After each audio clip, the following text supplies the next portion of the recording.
Negosyo ideas ba ang hanap nyo ngayong magpapasukan? Gawin natin to na pang negosyo. Tara, umpisahan na natin.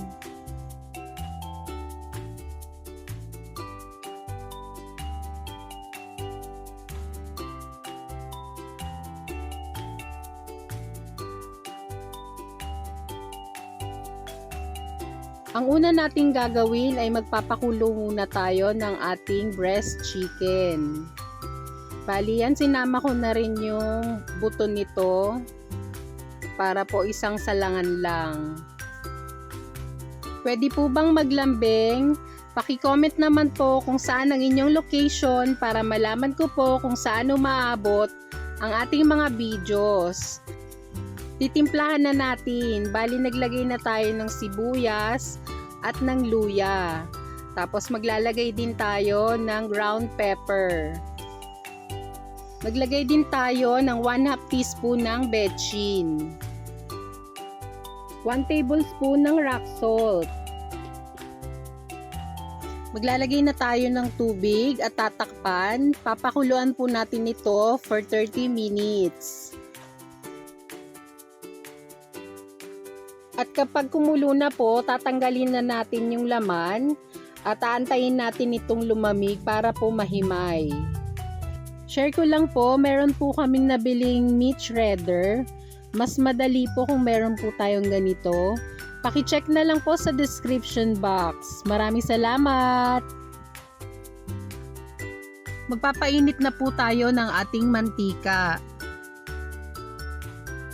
Mag-a-add din po tayo ng 3 tablespoon ng margarine, pandagdag linamnam sa ating chicken pastil. Kung gusto nyo po ng ganitong mga video, please like and subscribe to our YouTube channel. Thank you and God bless! Maglalagay na po tayo ng sibuyas at bawang. Gumamit po tayo ng chopper para po mas mabilis yung ating trabaho.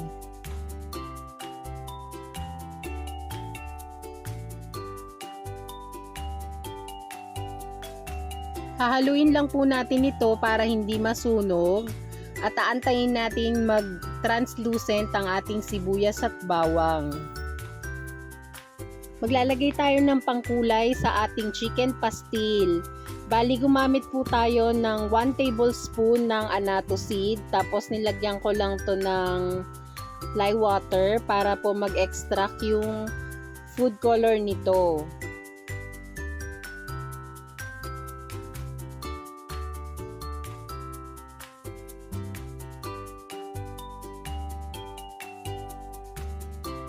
Ilalagay na po natin ang ating shredded chicken. Titimplahan na po natin. Maglalagay po tayo ng rock salt, ground pepper, curry powder, MSG, at paprika. Hahaluin lang natin ito hanggang sa mag-well combined na. Ito po ay nasa medium heat.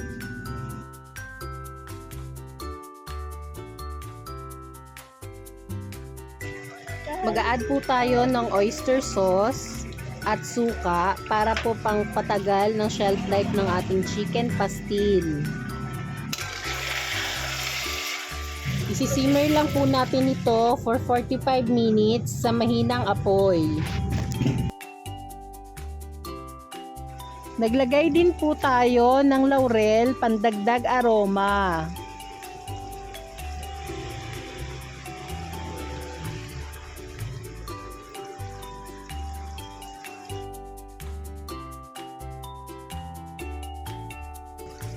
Kapag lumamig na po ang ating chicken pastil, isasalin na natin ito sa hinge cup.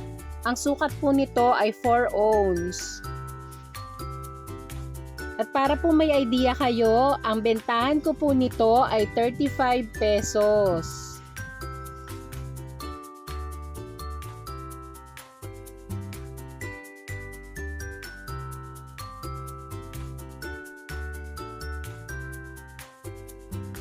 Ito naman po ang ating pastil with rice.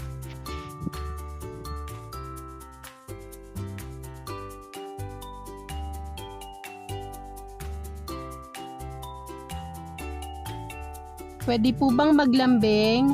Paki-comment naman po kung saan ang inyong location para malaman ko po kung saan umaabot ang ating mga videos. Maraming salamat! Thank you for watching. Please like and subscribe for more videos.